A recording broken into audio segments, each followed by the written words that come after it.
Dit is net het werk van Van Dalen, maar van het bestuur van ijsclub Leeds begin van januari. Om zien te letten hoeveel ijsjaren leidt.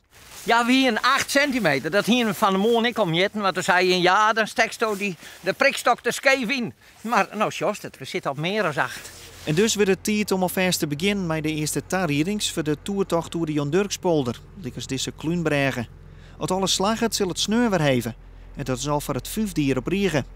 Eerst moet er nog wel van alles regelen worden, maar om het ijs kent. Dit is ongekend. Ik wil een paar jaar hand maar wijngatten erin en ik wil mij dat sneeuwijs, dat kwalster, dat zijn we nou vertrouwd, maar amper. Maar ja, toen kwam er nog een paar goeie. Maar dit is uniek. Dit is echt uniek. Dus, dat het er zo mooi zwart in leidt.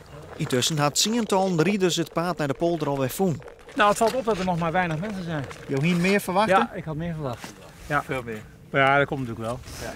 Zodra ze de lucht van krijgen dat dit dus het gebied is waar je goed kunt schaatsen, dan komt men wel. Dan is het oor met rust. Dan is het over met rust, maar ja, dan zijn wij alweer vertrokken. Want dan gaan we dus naar een ander gebied waar het wat ruimer is. Het winterwaar zorgt het ook weer voor activiteit op de ijsbaan. Een soort plakken kunnen de hikken goed iepen. En dat is een perfecte timing voor de ijsvereniging van de Pijn, want de nieuwe kantine is super klaar. We hebben 3 maanden in hebben zijn dat zo heel mooi werd dat we van hier iepen kennen mij is, maar ja, dat weet je nooit. Nou, en nu is het weer. En juist hebben we de laatste spikker erin slongen en het is klaar. Ja. En we kunnen rieden. Ook in Britsum wordt er om raak rieden. De baan is hier het domein van de squalbaan. Haast het was vaker niet? Nee, niet echt zo heel vaak, maar ik ben wel.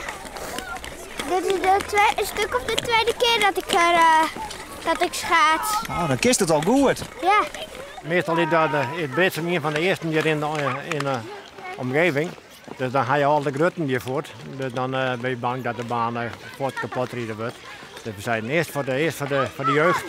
En dan als we vannacht nog een goede winter hadden, dan kunnen we dus ik denk morgen niet hier voor de grut.